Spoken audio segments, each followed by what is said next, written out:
Welcome to In Touch with iOS, episode number 13, a podcast for sharing tips, apps, and gear for iPhone and iPad, along with related technologies that get us using iOS in fun, productive, and meaningful ways.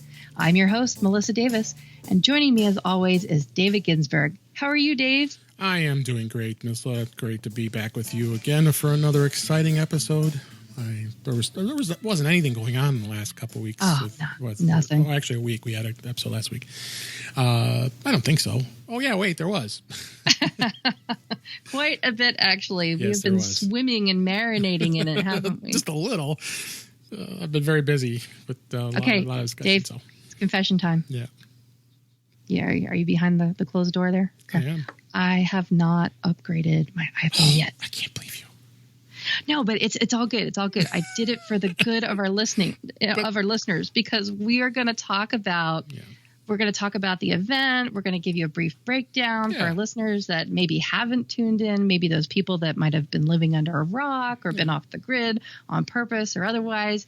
And we want to talk about, after we digest all that, so you want to get an iPhone. Yes. Should you upgrade? And I'm in that prime position to upgrade not only my software, which iOS was released today, or was it last night? Or was it? I saw it was yesterday at but last night it was available. 10 a.m. Pacific time on September 19th, when we're recording this on the 20th. So it's been out for not even 24 hours. Yes, it's been out for just about 24 hours.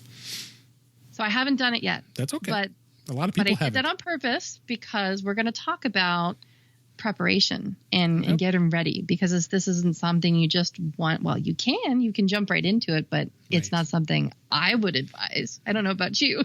So we'll get to that later in the episode. But why don't we first dive into the Apple event? Absolutely. When it was about a week ago, about a week and a day or so. By the time you hear this, a couple more days.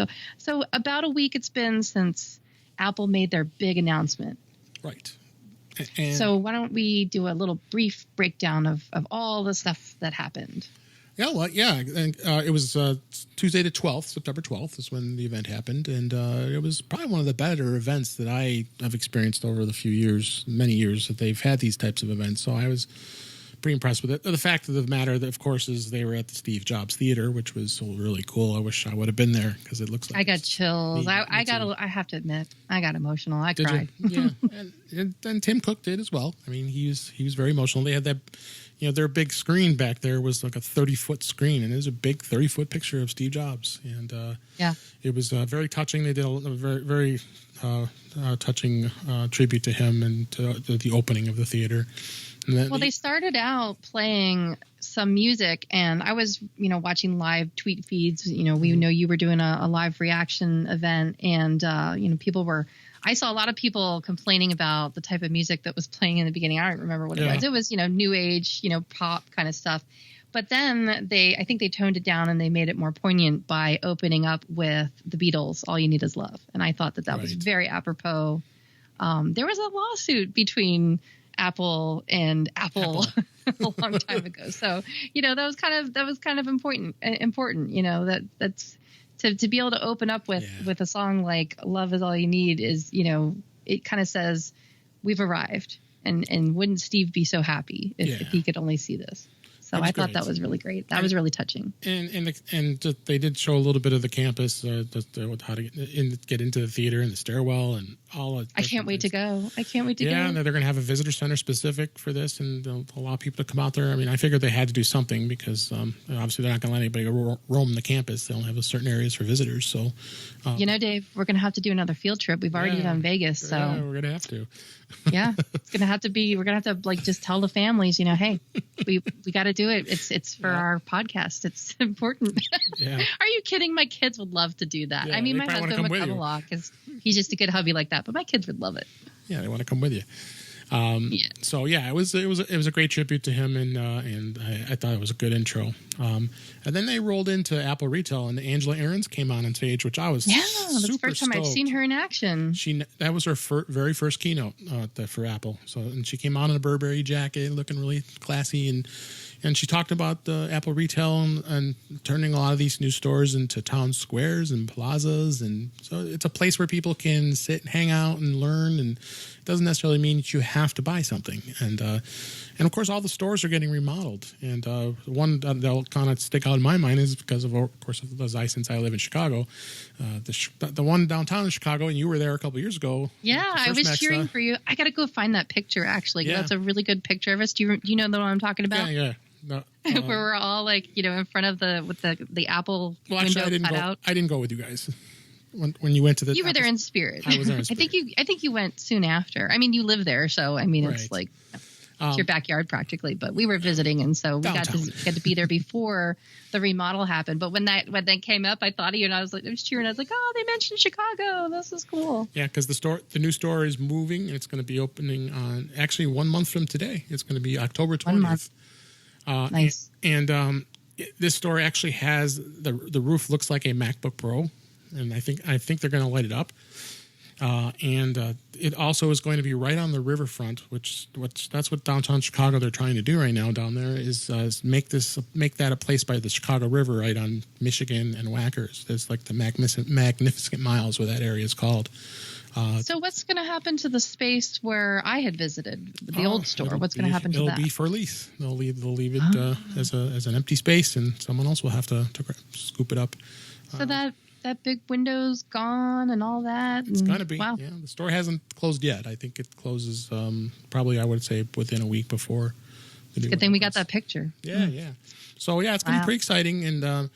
And as she mentioned during the keynote, that they're going to have a lot more Today at Apple type sessions where you can just go there and learn things. And they're doing photography sessions and of course, learning about your iPhone, your iPad, your Mac, and everything else, and photos. So it's pretty exciting that they're doing that. And I think a lot of the other stores are following suit. There's a couple of stores here in the Chicago area that still haven't been updated yet. I was at a store in Northbrook, Illinois, which they just had opened like the week before, and it's really cool. And it's really bright and it's inviting, and so they've really done a great job of enhancing all these stores. And I'm very very excited about what Apple's doing with their retail stores. I feel like we should have like a punch card, like something that every time we go to an Apple Town Square, we have to start training ourselves to say that, don't we? Yeah, exactly. So a town square, and so there's a town square and there's a plaza. So what are the differences between the two? The stores, what we know now as stores, are going to be town squares, right? And it depends depending on the size of the store. Like the one in downtown Chicago is one of the larger size stores. Like whereas one of the stores that are in the malls by me, they're a lot smaller. So yeah, I wonder about Tucson's because ours is very little. I would call it a boutique. Right. So I wonder if that's going to be a plaza because they actually ought to show you, because I don't think you've ever been to the Tucson Apple store, but I'll have to show you some pictures. They actually, around Christmas time, it's really nice to be there because they have this huge tree. I mean, I don't know if it's Apple. It's in the La Encantada Mall out here. Right. And they have this huge Christmas tree that's all lit up, and it's really beautiful. And it is a nice outdoor area right in front of the Apple. Now, I don't know if I'm going to call it a plaza or a town square because like I said, it's a smaller one. So would we be leaning towards a plaza, you think? Because it's got this little outdoor area with these benches and kind of like a, turf, like faux grass and, something that the kids can play on and kind of sit there. I mean, you can sit right on the grass on the ground and with your iPad and hang out. Yeah, exactly. It's more like a plaza. I think it's more of a plaza than town square because of the size. Yeah. So, but yeah, retail was exciting. And then the next thing they brought up, what they started with was the products. And I was actually surprised. I would thought that the Apple TV would have been the first thing to talk about since you wouldn't talk too much about it, but it was the Apple Watch. Mm-hmm. And they came out with a Series 3, which is now going to have LTE cellular as well as and GPS, of course. A true Dick Tracy watch. A true Dick Tracy watch, or you could have it as just Wi-Fi only with GPS. But the cool thing is, yes, you're going to be able to get a watch with cellular built into it, LTE, and I believe depending on your carrier, you'll be able to hook it up with the carrier, keeping your same phone number, and it's basically like a number sync they call it. And in the case of AT&T, I have AT&T, so it is going to cost $10. I do too. so it is going to cost $10 more a month. So right. If you want to do that, and you can turn it on and off at any time, and there's no SIM involved because it's like a number sync. So I'm pretty excited about that. Yeah, there's no physical SIM involved, right. But they did do a nice one of those like CSI yes. graphical breakdowns. I love that part where they show the innards. They show how it's all made in there. There is a teeny little yep. SIM card in there. So I'm wondering how that works. So and then of course they did a demo of the phone during the event, and there was a gal that was was awesome on her paddleboard out in the middle of a lake, and the call was super clear. It was really impressive. You think normally some stuff like that ends up the demos could potentially fail. Well, this one did not. It was actually very impressive. Yeah. So, my heart always skips a beat when they do kind of that kind of like it's almost I swear I'm telling you, it's like a sporting event. I'm sitting there inside like rooting for them, like rooting for the presenters. You're like, come on, you can do it. Exactly. And then score. And then of course the Apple Watch is going to be a lot more health focus. Heart health was a major area they focused on, specifically AFib, and this is in they're actually working on that right now, so it's not something that's ready for prime time as of yet, but they are looking at more and more heart health type of apps and what this watch can do. I mean, the heart monitor is dead on accurate. It's really impressive. It is, because I actually have a pulsometer and an oxygen meter because I have some breathing problems sometimes, and sure. Can be environmental and seasonal. So I've had to get myself one of those gizmos, and I compare it once in a while just to see if it's in sync, and it's pretty darn close. Yep, exactly. So when do you think we're going to get oxygen sensors added to the watch? Hard to say. I mean, I think the other focus they're working on is doing glucose monitoring for diabetics, and I know that's probably going to be one of the top ones they'll be looking at too. So they didn't mention that during the event, but I know that's something area that they're looking at. So yeah, that's been in the news, and in fact, they didn't really mention it in the event, but they did allude to it in the nice little vignettes that they had with the not commercials, but they had what about maybe 10 different Apple users write letters. Yes. And then I joked about it on Twitter. I said, these little videos were presented by the people who make the Adele videos. Yeah. They were very, touching and very arty. And, there was one example where a man had been in a car accident and he used his Apple Watch for SOS to call first responders. But they did have a father and a daughter walking, and they were talking about how his daughter has type 2 diabetes. And right. So they did allude to that a little bit. And there was a senior citizen there, a silver surfer, as I like to call them. And that warmed my heart. So I thought that was great. Yeah, that was very touching. Having an Apple Watch, I mean, I've always said it's not necessarily a necessity, but I have learned a lot about myself, my health. There's so many things that I do with it that I am starting to get to that feeling of feeling lost if I don't have it on. Right. It's the first thing I put on. I get up in the morning, I have an alarm set on it that goes off. I put it on. I like sharing the activity with friends, and I kind of get this nice little greeting of, yep, Melissa, you're way over there on the west side of the world, and everybody else has been exercising while you were sleeping. Yeah. So it's nice. And then, when I'm still up and all of your step counts have gone to 0, and I say, oh, they're sleeping. So, but yeah, that was the Apple Watch. Pretty eventful, and should be a good release. I'm got mine on order. I'll be picking it up on Friday, and we'll save all that discussion in a future episode, so you can find out. I'm looking forward to that. Yeah, about that and my woes from my other watch, but we won't get into that. Then they talked about the Apple TV. So I'm thinking, Apple TV, it's not too terribly exciting, though. And then we. Unfortunately, they were right dead on with the rumors. So there wasn't a lot of surprise because... Yeah, it's called the 4K. Yeah, and it's basically... for people who have those 4K, those huge, beautiful, gorgeous, stunning displays. But the thing that sets it apart is that it's got the HDR. So I liked that they showed that picture of the hummingbird side by side where, here's what it looks like in 4K, but here's what it looks like with HDR. So that's these are for the visually astute. These are this is really a kind of a luxury thing, I think. There's really not much else to talk about with the Apple TV other than it has a faster processor. You'll notice that, and it's also $30 more, $30 to $40 more than, and they are going to keep the previous version Apple TV, the 4th gen. I believe they'll sell that for $139, and then I think the did it drive the prices down? Do you remember? It drove the price down on the 4th gen, but the 5th gen is going to be at $179 or $199, depending on the size you get. So that's a good benefit of this new thing that came out. At least it drives the prices down of the prior version a little bit. So I will really highly recommend that you go out and get a 4th gen. I'm really, really happy with ours. Yeah, I'm really glad that we got one. I've got 2 here, so they work great for me. And we'll talk about this a little bit later, but I'll just put it right here since we're talking about it. If you're considering getting an Apple TV, now's the time to get one. If you've been waiting for a while, go out and don't get the 4K. I mean, get the 4K if you can get the 4K, but go ahead and get the 4th gen and even check that's how I got mine. Check the refurb site and look for them there. That's a great place to go get a brand new, a refurbed 4th gen Apple TV. So I encourage you to go check that out. We'll talk about the refurb checker in just a bit here, because I've got a lot of good experience with that. And then, of course, they moved on to the big announcements, and that what everybody was waiting for is the new iPhones, right?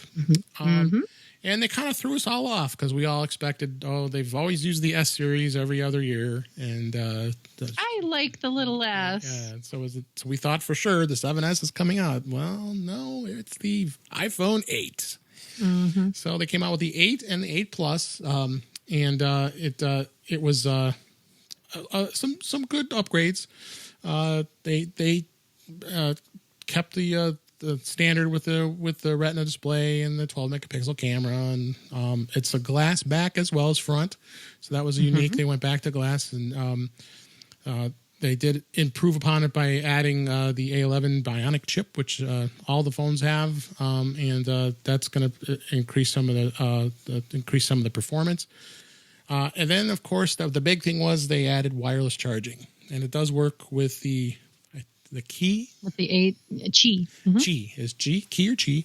The Qi chargers are QI. And QI is actually pronounced Qi, just like X is pronounced 10. That's right. Well, we'll get to that in a minute. But the Qi charging system, which I was shocked because Apple's not known to stay with standards, and that is a wireless standard that's out there for all phones. So, and you'll be able to get different bases that are available. I think Mophie is going to be selling one as well as Belkin. But you'll be able to and plus there's hotels and places that you travel. You'll have just places you can set your phone down to charge wirelessly.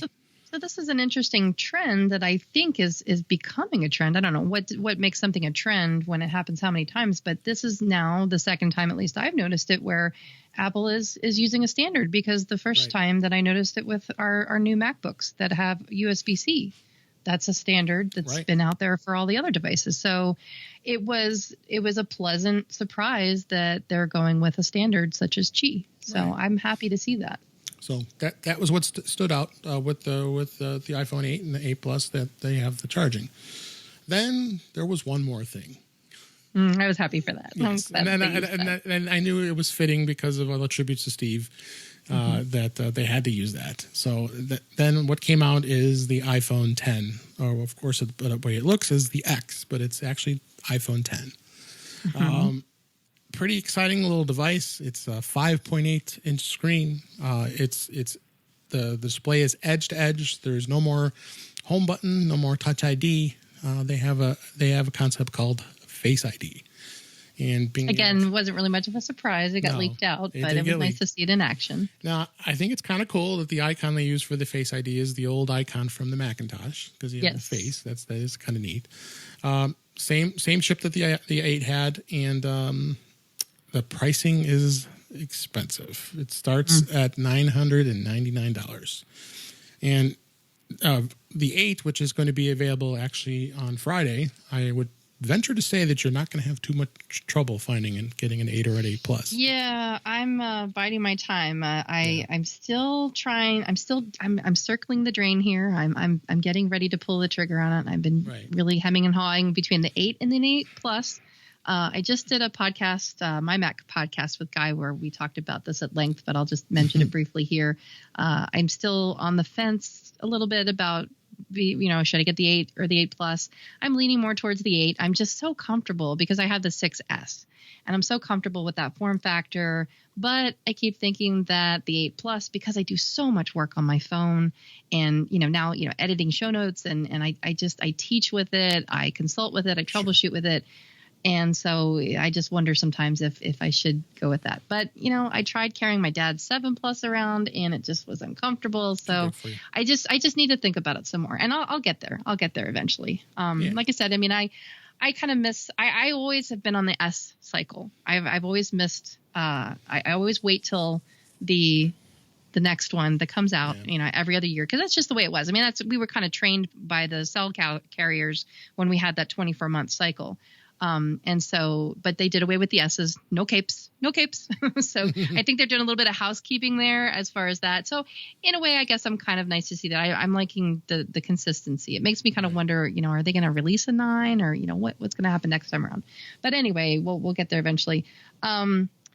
So yeah, it's just a matter of time before I order one. And one of the things that I did want to point out, though, as far as the pricing was concerned, and I think you heard me talk about this a little bit. Yep. I went, and you and I are both on AT&T. Right. And one of the things I wanted to point out is, yes, as much as there is a bit of a sticker shock for the iPhone 10, I don't think a lot of people realize that they dropped the price of the 8 by $50 compared to what it was 2 years ago. So it's kind of a nice, pleasant surprise when I went in there to, all right, what do I have to fork over now, and how am I going to finance this? And so my bill's not going to go up that much. It's but then again, it's fuzzy math. It's not 24 months anymore, and it's not 28 months anymore. It's 30 months. So they're really doing, a lot of work behind the scenes to try to make this affordable, or at least appear so. And something to consider. And you finance it through AT&T, right? Through their next plan? Okay. Yes. Where I use Apple's finance plan, which I think is really good. And I'll kind of give an overview of that in just a minute. I want to just finish off here with the 8 and wrap up our event here. Then we'll start talking about the different iPhones, because I was actually very surprised that they kept a lot of the old models on board. Yes, I want to talk to you about that too. Let's dive into that too. So with the iPhone 10 HDR display, pixel. I mean, I can just go crazy with these specs. I don't have to get really into details. You can go on their website and take a look. We're going to have lots of reference links. In our show notes. Well, in the show notes, and it's just an amazing phone. And then, of course, the biggest thing that it has is Face ID, and that is pretty slick. And I know a lot of people are creeping out. A few people are creeping out about that. They don't like that, but just like anything else. I mean, it's like a fingerprint. I mean, it recognizes your face. They showed some demos. Well, what happens if the person wears glasses? Their hair is different. It works. I mean, I remember them giving a stat in way of the iPhone, the Touch ID, where you could break into the Touch ID. You have 1 in 50,000 chance of breaking in. Well, with the Face ID, it was 1 in a million. Right, so it's actually more secure. It's actually more secure, exactly. So, people can get weirded out as much as they want. It's going to be different. So, like I said, I'll talk about with the 10 versus all the rest of the models in just a second here. And then Craig Federici did his demo with the Face ID, and everybody thought that he failed miserably. Well, he didn't. I did not look at it as a failure. I was actually relieved. Yeah. I mean, I looked at it as a demonstration of how it was supposed to work. any other demonstration they've done over the years, even when Steve Jobs did his demos, and he had some issues. I mean, you can go all the way back to Bill Gates back in the old days of when he did demos and during the Microsoft times, and the things have failed miserably. But, it happens. It just happens. So, but it really. It was explained later that what happened was that the handlers of the phone, before Craig got on stage, were testing it out, looking at it. The phone worked as it's supposed to work, because someone else's face was recognized and it was not secure. It forced him to use the code. He had to put the passcode in. So it worked as it's supposed to. So was actually a relief when that did happen, because the first place my mind goes to is, okay, here's something different. And as you know, I mean, I work with clients and we do have Touch ID failures a lot of times. And it's because of the biometrics. It's because of skin and pulse and heart rates and things like that. And so I was thinking, okay, what about, how's this going to work for an older person, or people who just, what about people who shake, Parkinson's, I was thinking about all these other things.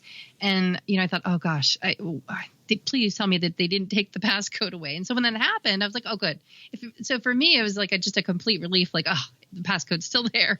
Yeah. So I really think that needed to be demonstrated. It's almost kind of like, absolutely. I almost kind of wish they would have designed their demonstration around showing that. So that was like, it was perceived as an accident when in fact it was just truly demonstrating how it really works. Right. And it does work. So I didn't see it as a failure at all. It was like, well, what do we learn from that? Either. I mean, it wasn't a failure. It just, people, right away they got to find some fault. Well, Apple has arrived. We used to be the underdog, and now they're out on top, and so everybody's got to pick on Apple. And, exactly. Yeah, so that's not like me being a fangirl. That's me being very critical of Apple and just commenting on the fact that I thought it was a really great demonstration. I think he was very graceful with it, and I think he did the right thing. And Absolutely. It also, not only was it a great demonstration in that you learned what happens when it goes back to the passcode screen, what can cause that. It also showed you the care and attention to detail that Apple goes through to make these presentations very polished. The fact that he could just switch to a backup that hadn't been handled for whatever reason, the fact that he could just slide right over and, plug in the next phone to the display and keep moving along with the demonstration, and he picked right back up. And then he did it a couple of times just to reinforce that, look, okay, so something happened. It was handled. And this is the one that is recognizing me the way that it's supposed to. And here we go. So exactly. I was impressed. I thought it was really great. But, so I put a link in the show notes, and there's a really great podcast. It's actually not very long. It's under, I think, a half an hour. Actually, it's one of the shorter ones with John Gruber, where he interviewed Craig Federighi, and they talked at length, not just about the demonstration, but what I really enjoyed about this, and it's just kind of the geek in me, they really talked about user experience and all of the considerations that go into it. It's a little bit of inside baseball, a little bit about not how the sausage is made, but all the considerations that went into how Face ID was designed and how it's implemented. And we'll get into this later, but also some considerations that you should be thinking about as you think about new phones and upgrading. Yeah, and his show's called The Talk Show. John Gruber, if those who don't know who he is, he's a very well-respected Apple pundit, and he has a website called The Daring Fireball. So take a listen to that episode. It was great. And he's interviewed both Craig and Phil Schiller in the past. The event from earlier this year during the WWDC, he had them. It was a live audience, and they have a blast, and so it's really fun to listen to. So. Yeah. I hope that becomes a regular thing. Yeah, me too. That's a really great, it's great to see these people as people and not just these, Apple executives. Yeah, no, John does a great job, and he obviously has a good relationship with them. So I think that's going to help things out with that. So, but yeah, take a listen to that. But we wanted to change gears here a little bit and talk a little bit about picking out the best iPhone for you. And I had written up a short article, and I posted it on our Facebook page as well as Twitter and all over here. And a lot of people, I got inspired to write this up because I've had people at work were asking me questions about what phone should I buy, and I said, you know what, let me write this up because Apple, surprisingly enough, when they quietly don't announce the models that they keep on, and usually they only keep like the previous version on, and this time they've kept back. They're going back. We have 4 different versions we have to choose from now. There's a lot more choice. Yeah, so I kind of wanted to go with it, and what I tell people when they ask me, you start down at the very bottom here. So you have the iPhone SE, which I'm thrilled the fact that Apple actually kept that phone because there are a lot of people out there that love the small 4-inch screen. They just don't want a really big phone. My good friend, he had the iPhone 5, had to upgrade. He decided. I said, you know what? Why don't you just go with this SE? You'll really like it, and he loves it. And in fact, the transition for him, and I've mentioned this on other shows, other episodes, that his transition for that phone was flawless. So I mean, he was very happy with it, and they in the lower end models, the size of the phone is going to be anywhere between 32 gigs and 128 gigs. You have basically two choices across the line here. And for somebody who wants an entry level phone, it starts at $349. The SE is a perfectly fine phone. It's really great for families starting out. I mean, we're at that we're getting to that juncture where we have a kiddo who's in middle school. He's going to end up in high school in the blink of an eye, it seems. And so it's going to be really good for families. I mean, families are we're pounded on when it comes to the finances. Right. So it's a really good price point too. And so again, like we talked about with AT&T's financing, it makes it affordable, and so it's a really good entry-level phone, and it's great for people who like that smaller form factor. So not only is it price-wise small, it's form factor small too. So I think it's really great that they kept that around. And then after the SE, you move up to the 6S, which is what I have now, and it's a wonderful phone. I love it. I had the 6S Plus, so. Mm-hmm. And I went through, I was telling Guy on the other podcast, this is going to be a really great hand-me-down phone for my husband, because that's how we do it in my family.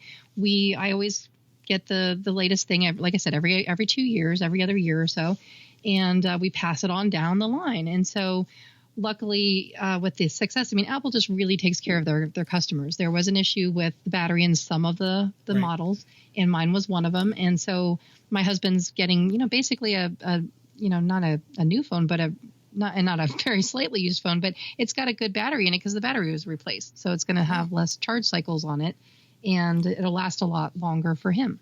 Yeah. So it's a great phone. I mean, I really highly recommend it if you want to go up the next size, but again, price is an issue. I highly recommend getting the 6S. It's going to last for quite a while. Now, I wondered why, as I looked through the entire line of iPhones, I mean, like I said, this is just, wow, what a choice. And I'm thinking, why would they keep the 6S? I mean, it just didn't make sense to me because the 7 is a great phone. I mean, the 7 and the 7 Plus. They keep the 6S and the 6S Plus. You know what it was? It's because it still has a headphone jack. I'm convinced that's the reason why that Apple decided to keep it, because there's still people out there who want their headphone jacks and be able to use their earbuds and not wireless. So... and it's no secret that we, pretty much beta test things for Apple. I mean, they're always listening to their customers. So, maybe depending on how sales go after this, if the sales remain really popular and really high with that model, maybe it's a sign that they need to bring the headphone jack back. Who knows? I don't know. I think it's a consideration. It's something that they're probably watching for. Yeah. So then you move up the line. They kept the 7 and the 7 Plus. That's at 32 gigs and then 128 gigs as well. So they kept the space, to a limit. And then you go up to the iPhone 8, what we just talked about earlier. Starts at $699, 64 gigs in the 256. And then, of course, you have the iPhone 10, which is like 64 and 256, which that starts at $1,000. So I was going to touch upon a little bit as far as financing goes. You've used the AT&T Next plan. I have in the past. Well, this go around, I used Apple's financing plan, the Apple upgrade program that they have. So a year ago, I bought the iPhone 7 Plus, and after a year, if I decide I want to just trade it in and to start over again and get the 8 or the 10, I can do that, and it's not going to cost me anything other than it's basically like I rented the phone for a year, paid 12 months worth of payments.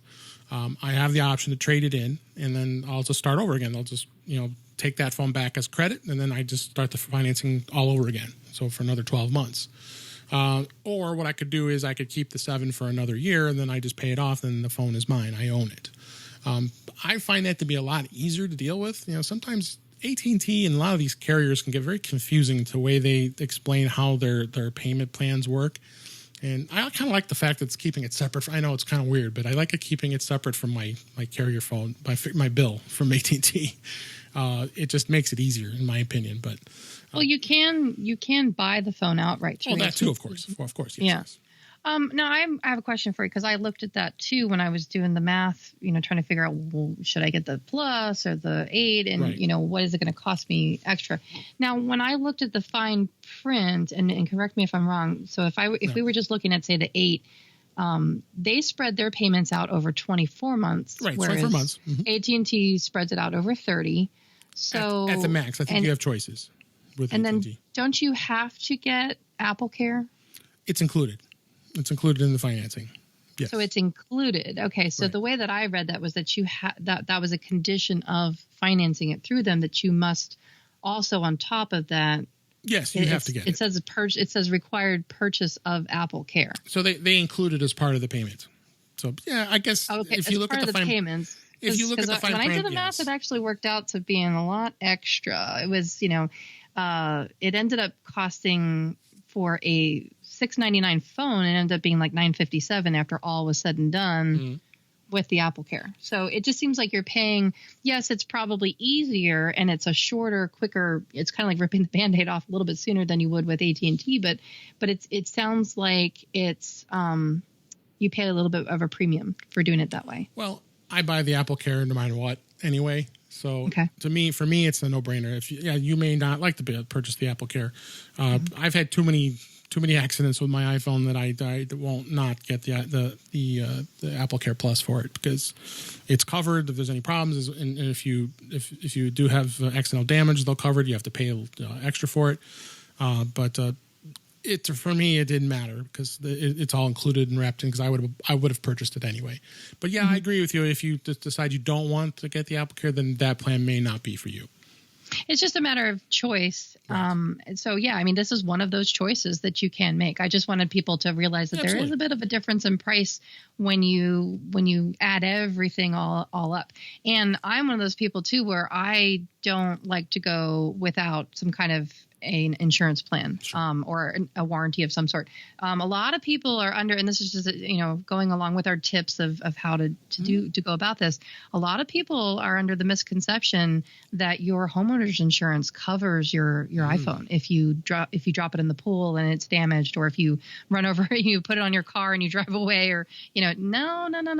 It is not covered under your, in fact, a lot of, about insurance. I mean, they do not want to touch smartphones when it comes to insuring them. So you do have to go with something like Apple Care, or Square Trade or something like that. So I've always gone with Square Trade in the past, and that's not just to plug them, but just to know that there are options. And picking a what do we call this? It's a warranty program. It's not insurance necessarily, because cell phone carriers do. Then that's the other choice, is you can purchase what they call insurance, and that's a monthly plan. But then the thing that you have to think about there is that's charged to your bill automatically. That ends up on your cell phone bill also. Right. That can add up. And then, let's say 3 years goes by and the phone is no longer really worth insuring or being warranted, and you still end up paying that fee. Yeah. And it's not really worth it. So that's something to think about too. So there's all these different plans out there, and my advice is to really take a look at them. We could do a whole other segment just on those plans. Right. The problem is that the numbers change, and they change so frequently. So it's worth it to go out there and do your homework before diving in, before even getting this. I mean, I always try to look for cases first, make sure I have a case right away to put on it as soon as I take it out of the box, make sure that I have some kind of a warranty coverage. Right. You want to look at it. It's a very personal decision. Like you said, without a question, without a doubt, you're just going to go with Apple Care. Right. Now, I normally do for my laptop. That, for me, without a question, I always get Apple Care for my laptop. I do as well. When it comes to my phone, though, I have made the choice to go with Square Trade because of the type of coverage that it has. I had gone with Apple Care in the past, and when I did the numbers for my personal needs, for the way that I use a phone, I mean, in the beginning I thought, oh my gosh, I have little kids, they're going to drop it in the water and it's going to get cracked, it's going to get broken. I used to cover everything, the glass and all that kind of stuff. And after living with a phone, you get to know yourself, and your habits, and the way that, I mean, of course, accidents can always happen, right, but it's the type of accidents. If you are the type of person who maybe you're not very accident prone, but you are maybe more theft prone, and that's not, an insult. I mean, that's not to take that personally. Like, my husband's a perfect example. He's had his phone stolen twice. Luckily, we got it back. But, he works in a school and kids steal stuff. So, he's not necessarily, he is accident prone, but he's more theft prone than he is accident prone, put it that way. And so some people are like that. You might just, work in a type of job where it's easier to lose the device than it is to break it. So there's differences that need to be taken into consideration. So Sure. Oh, yeah. that's all I'll say about that. But it's just something to consider when you think about how you're going to pay for it, how you're going to afford it, and then how are you going to protect it. And because it's an investment and you need to protect your investment. It's definitely something to consider. Right. I agree with you 100% on that. So you guys have to make an informed decision. And that's what we're here for. That's right. And it's a good thing we have this podcast. Yeah, and then that plan works for you fine. I'm receptive to that. So no problems there. And then you move all the way up to the iPhone 10. First off, the iPhone 10 isn't going to be available for pre-order until October 27th. And I've already read in rumors that they haven't even started production on this phone yet. So you may be waiting for quite a while before you get this phone. So you'll have to decide to make a informed decision.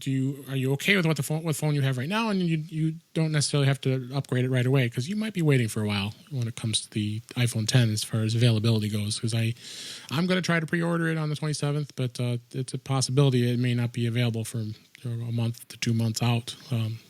And you have the 7 Plus, so you'll be okay. Yeah, I'm not worried that I can be perfectly fine with the 7 Plus. And if you had a 5S, I'd be like, I think you should probably go get the 8 while you're waiting. Yeah, exactly. So so I wouldn't worry about that. So also, what we are going to put in the show notes is the website Refurb Tracker.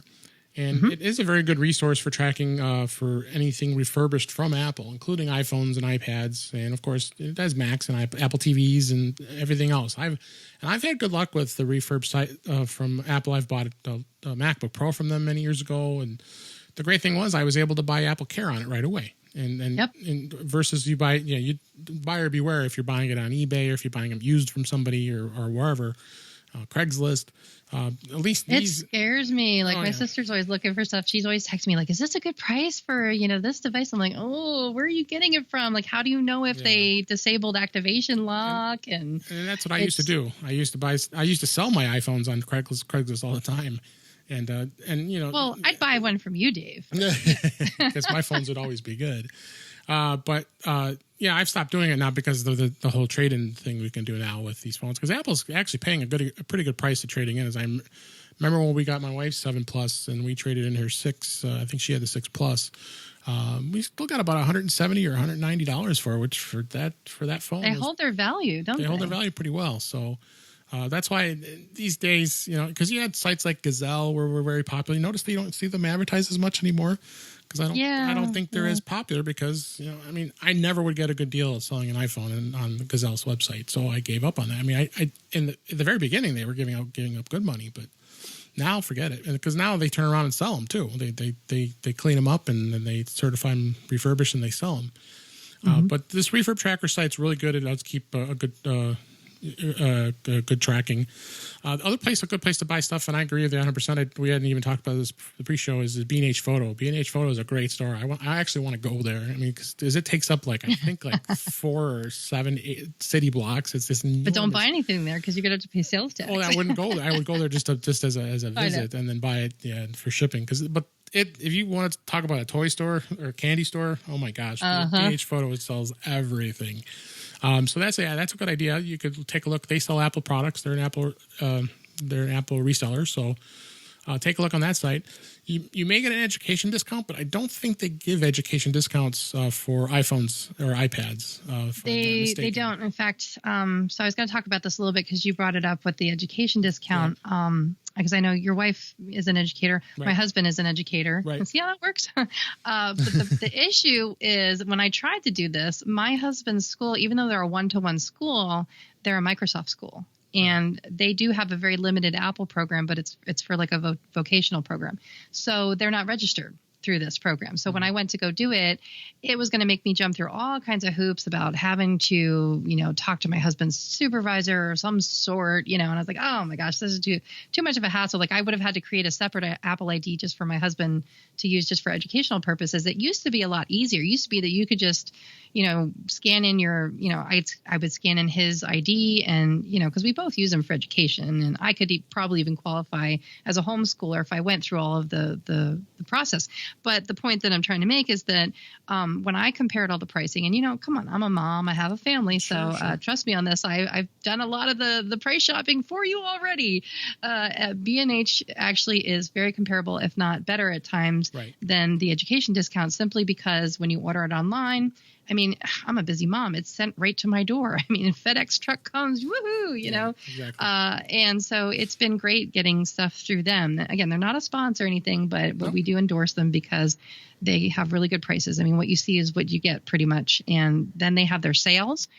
There's an app. And so I was heavily pounding that app when it came to Black Friday. So that's the other thing to consider here. It is September. And after September comes October, and after October comes Black Friday and Cyber Monday. So we're not that far away, folks. So just hang on. There's going to be those sales, and Apple has sales as well. So do your homework, listen to our shows, listen to the next couple of episodes that we talk about these details and tips for you, and do your homework and make your choices, make your selections. And pretty soon the sales will be here. Absolutely. And other considerations as far as which phone to go with, I'm telling people, do you really want the iPhone 10? And you know what? The iPhone 10 is a first generation product. It's just like buying a brand, a phone that just came out for the very first time. It's like buying the first iPhone from 10 years ago. It was a new phone. People spent a lot of money for the iPhone first gen, $600, $700, and they had to buy it outright. I think that in some cases you may feel that the iPhone 10 is not for you for that reason alone, because I can tell you there's going to be bugs. There's going to be bugs with the phone. It doesn't have touch. Temper your expectations. Exactly. People are so used to having the Touch ID and the home button. Well, that's gone, and you're not, and you're using Face ID instead. The screen is all touch. It's moving things around, so it's going to be a much different experience. I think people who are going to grab the iPhone 10 are Apple fans like me and you, and others that may want it just for that reason. If you're seriously into the phone, and if you're already in an iPhone now, you may not necessarily want to do an upgrade. If you're like you said, if you're on the 5S or the 6, you might be looking for upgrade. Maybe you'll want the iPhone 7. The iPhone 7 is a perfectly phone. I have the 7 Plus. I love it. It works great. It's got a good fast processor, and it's fine. Or you just step up a little bit and spend a little extra money and just go with the iPhone 8. So that really could give you some good good phone, and you don't have to worry about it being a first gen type product. But if you want the phone that's the latest and greatest and have and be able to play with it, by all means, go for it. But like I said, I think availability is going to be tough for a while. It's going to be tough. It doesn't sound like Apple's ramping up production like they did with the 8. And I would not be all surprised this coming Friday as we record this, that the iPhone 8 is going to have plenty of stock. I think that they were prepared for that.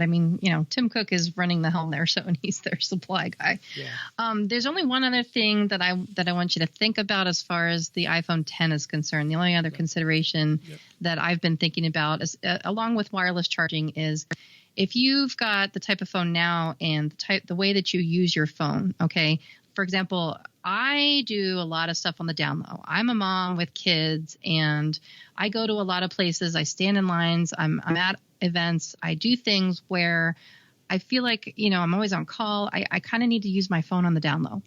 If the future were here, it's not, but if the future were here and I had the financing available and I got the iPhone 10, I think one of the areas where I would have to consider the trade-off is I wouldn't be able to be as stealthy with an iPhone 10, because, think about it now. Like, I'm just going to use this. This is a terrible example because you shouldn't do this, but let's just say you're in a movie theater, or I'll just, let's say I'm at my, I'm waiting in line to meet the principal, or I'm in a, parent teacher conference or something, and I need to text one of my kids or something, like I'm in a meeting or something.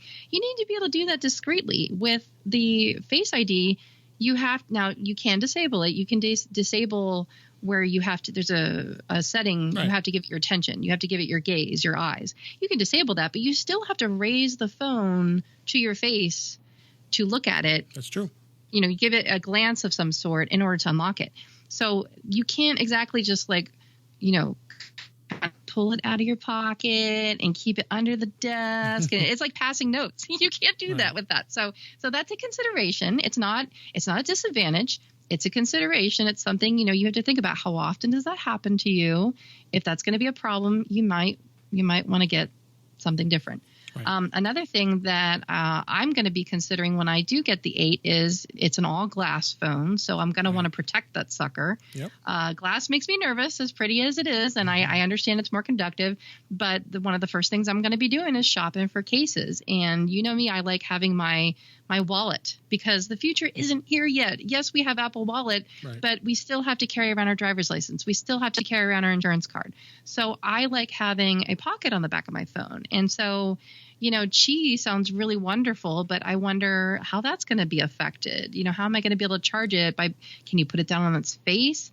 And then the other consideration, again, not necessarily disadvantage, but a consideration, a trade-off that you have to think about is, I always say it, but here in the Southwest, batteries are murdered. They are just, it's brutal, the heat here. And so I'm constantly charging my phone. And wireless charging, you know, setting it down on a pad is going to be really awesome. But for someone like me, I'm constantly plugged in and tethered anyway. I like to be able to use my phone while it's plugged in and charging. I just use my phone that much. Now, sure, I'm probably going to have a better battery life, which I'm really looking forward to. But it's still out here. I have to temper my expectations. I really don't think it's going to be all that when it comes to wireless charging. So although it's going to have it, I'm probably still going to be tethered and plugged into that phone a lot. And I really like the fact that I still have those choices. I can choose to use Touch ID. I can choose to disable it. Same thing with the iPhone 10. Right. You don't have to enable Face ID. You can still use a passcode. You know, there's no rule that says you have to enable it. It's just that you have to, you know, they always say, if you give people a choice between security and convenience, people will always choose the convenience. Right. So it's a very, just like trying to pick out an insurance policy or a warranty coverage, it's a very personal decision that only you can make, but you need to be an educated consumer and know what all the choices are, what all the options are, and make that choice based on your comfort level of security versus convenience versus price versus storage space. Yep. I do want to touch on storage space a little bit real quick, just because it's something I'm passionate about. I see it. I see storage waste. I see it a lot in the clients that I serve. A lot of people think that they have to get, and I know you're the wrong person to talk to about this, Dave, but a lot of people think that they have to get that really huge hard drive. And then they end up compromising on something they don't want to compromise on because, then it's too expensive. So then they'll end up buying a Samsung, or they'll end up buying something else that will give them not a good experience, or just not the experience that we have. Okay, so I just want people to think about that. Just so you know, from my perspective, I'm rocking the 6S. It's got a 64 gig hard drive. I have the 2 terabyte iCloud storage plan, and I have over 50, close to, I'm not there yet, getting there. I'm going to take a picture of what happens. I'm about to hit 50,000 pictures, and I have several hundred videos, and I still have around 10 gigs to spare, and I have hundreds of apps on my phone. Now, what I don't have is I don't store. Now, again, this is based on your needs. I'm a shutterbug. And I am a music fan, and I listen to podcasts, but I stream all that because I have a good data plan. So I don't store a lot of music and podcasts on my phone, but I do store a lot of pictures, but then they're synchronized to the cloud for when they're needed. So I just want people to really think about their usage and think about their needs, because I have seen people get the 128 gig or the 256 gig, and I work with these people for like years, and a year goes by and they've only filled like a quarter of it.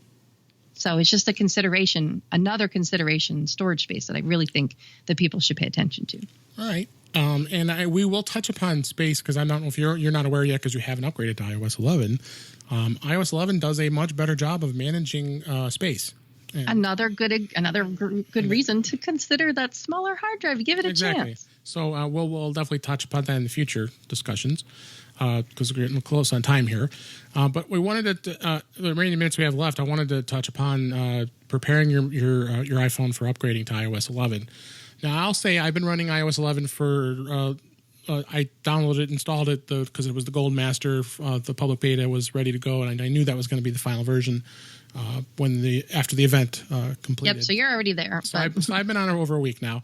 I am noticing. Specifically why I haven't upgraded yet, because we need to talk about these things. I am noticing some bugs, so I mean, be prepared for that. I mean, Apple's actively going to be looking at doing. I'm sure 11.0.1 or 11.1 will come out anytime soon now, because. I know things like it being a little slow. Sometimes apps don't react quickly. They crash. So you are going to see a few things. It's not earth shattering. I'm not saying you shouldn't upgrade because it's working otherwise perfectly fine. Works beautifully on the iPad. I mean, I've had it on the iPad for a lot longer. Absolutely loving it on the iPad. Well, and again, we'll have to talk about that in future. It relates to what of the amazing features that iOS 11 added to the iPad. I mean, it blows it away compared to what the iPhone has. Well, we have a link in the show notes. So one of the first things that I recommend doing prior to upgrading you to prepare for this is to get to know these features. Right. We'll talk about them in other episodes. We'll go in more depth to it. But, go to the What's New in iOS 11. Watch Dave's video. We'll have a link to that. There's plenty of resources out there that will link you up to help you get ready so that you can not be, shocked or dismayed at all, be wowed by, hey, I can't wait to use that feature. Or, like messages threw a lot of my clients off. They're like, I turned it sideways and I don't know what to do now. So, you should really watch this video first. So get prepared by watching some videos and reading some posts, people that I've already put out there. We don't have to reinvent the wheel necessary, but take a look at those things and get ready for what's coming and be excited about it. And, don't be shocked that, it doesn't work how you expect it to work. So that's the first thing that I recommend doing. And while you're watching those videos, you could be making a backup. Actually, number 2 on the list I do have is update your 2-factor authentication if you haven't already. I've been one of those people that's just been kind of, hanging out with two-step because I was waiting to see what the experience would be like. But I know that that's what needs to happen. You need to update to 2-factor authentication if you haven't already. And then number 3 is backup. And do you want to talk a little bit about iTunes? I will. Why don't you go ahead with that, because we have a tool that we recommend that's used for backing. If anybody isn't aware, iTunes, the latest upgrade, 12.7, they removed a lot of things. Specifically, they changed that the podcasts are no longer synced in iTunes. iTunes U is now gone from iTunes. That's a whole other story. Yeah, we'll talk about those other details later, but specifically you can't back up like you used to. Yeah, it isn't backing up like it used to, specifically the apps. So, like, some people like to back up their apps because sometimes there's an app that you might like and then it ends up being removed from the App Store. Well, you're going to be out of luck. You won't be able to restore it. And just to clarify, this is backing up to your computer. To your computer using iTunes. Kind of what would be considered old school. You still want to first and foremost do an iCloud backup. You should be using iCloud. I highly recommend it. Do your iCloud backup, do a manual backup, make sure that that's working. Right. And then I just always, as a precaution, I still back up to my Mac as you're explaining. So you want to tell them about iMazing? Yes. So there's a product, we've talked about this in previous episodes. It's called iMazing. And we'll keep talking about it. It's great. I mean, in fact, I could tell you what, I for grins, I took my iPhone SE and I decided to downgrade it from iOS 11 to iOS 10.3.3, and I chose not to use iTunes. I used iMazing. It worked. I mean, I had the download of the version that I needed. It allowed me to go into recovery mode and do a restore. No problem. So the reason I'm mentioning that is because also it does a full backups of your device, including it will back it up wirelessly too, using the version called iMazing Mini. There's a full version and then there's the mini version. The mini version will just do a wireless backup. But iMazing, the full version, I mean, you have a lot of power. You can back up and you can get your voicemail messages. You could get your text messages. copy directly Text back. Messages are the biggie. Yeah, I always get asked about that. And that's one of the first things. I have sort of like a protocol that I follow for myself when I back up. And I know that in iOS 11, I did read one of the features is that it's really good about saving space. Right. So you'll actually reclaim some space, I imagine, when you do the upgrade. But I would like more space because, like I just explained, I'm living pretty lean here. I'm on a 64 gig. Sure. So what I really like to do with iMazing is go through all my text messages, my iMessages, my SMS, and go through and I archive them because I don't like to get rid of them. And then I purge, maybe like a year or something. And you might want to talk about this too. I think there is a feature that's going to help me out with that after I'm done doing the upgrade. I think I can go and like purge like a whole year's worth of just messages. So I'm looking forward to that feature big time. But I know that I can do a lot of that with iMazing. And I also noticed, and I'm thinking about doing just like I'm going to do like go in the other direction, just like you downgraded. Mm-hmm. I'm thinking about this time because normally I eat my dog food. So to be able to advise my clients, I usually always try to live the way that they live. And so I would normally use the over the air method is what they call it by doing it wirelessly, not like we used to do. We used to plug it into iTunes and upgrade it that way. iMazing now offers the ability to upgrade to iOS 11 through iMazing. So I'm seriously considering doing it that way this time. Yeah, I mean, and you can do it. I mean, it actually goes out to the Apple servers and downloads it and does it for you through iMazing. So, I mean, so I'm really excited about upgrading. But like I said, first things first, got to prepare first. I think this is a must app. I mean, it's not that expensive. I mean, you can buy the full version. I think it's like $29. I mean, yeah, it's $30 or something. Compared to what Apple has done is they pretty much have taken away a lot of things in iTunes that you can't do anymore. And there's been a lot of unhappy people out there with that. But it's important to back up no matter what. And then, like I said, I agree 100%. Your first means of backup should be iCloud because it's the easiest way to restore your device. The second is a secondary backup is use iTunes or use iMazing. Just back the device up. Once you have that ready to go, then you're going to be ready to go to do your iOS 11 upgrade. And like I said, we'll talk about that in our next episodes. What the experience was with iOS 11. I mean, there's so many different features we're gonna have to talk about. I mean, we're probably gonna end up doing like 3 or 4 episodes. I know, yeah, we're good. We're set for a while, Dave. Yes, I think we'll have some. We don't have to worry about any trying to make up anything. So we never, not that we ever have. But, no, but we're gonna have some. We're gonna have some good content the next couple episodes in relates to iOS 11. I mean, I just started digging into some of the sites that are out there with information just to bring to you, and it's endless. So I'm in the process of documenting everything. Because like I said, I do this for clients. And so I really have to really understand what the experience is. I don't want to just like plug it in and go. So I want to, see what's going to happen and get all my stuff prepared and backed up. And then I'm going to get ready to make a final decision between the 8 and the 8 Plus. So you're going to have to listen to the next episode to find out what I decided to do. And same thing with me. I mean, I'll be sitting tight. I'm still wanting to buy the 10, but we'll see. Yeah, you're going to let us know if you pre-order. We'll see how that goes. But we have another month, at least a month yet, before I'll be ready for that. So, but anyway, I think lots of stuff to talk about. So. Yeah, lots of stuff to talk about. But I think this is going to put a wrap on this episode. If you want to close us out, Melissa, and tell us everybody about what we happen for the future here. All right. So thanks for listening to In Touch with iOS, and we hope you're more in touch with iOS after hearing this episode. Subscribe to our podcast in your favorite podcatcher and show your friends how to look for us in iTunes and now Stitcher. We are now available on Stitcher. Check it out there. We look forward to bringing you more useful information in future episodes.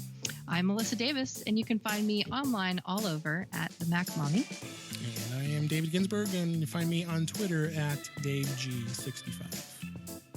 Go to our website, intouchwithios.com. You can email us at feedback@intouchwithios.com, and there's a contact page on our website, so head over there and give us some feedback. You can like our Facebook page.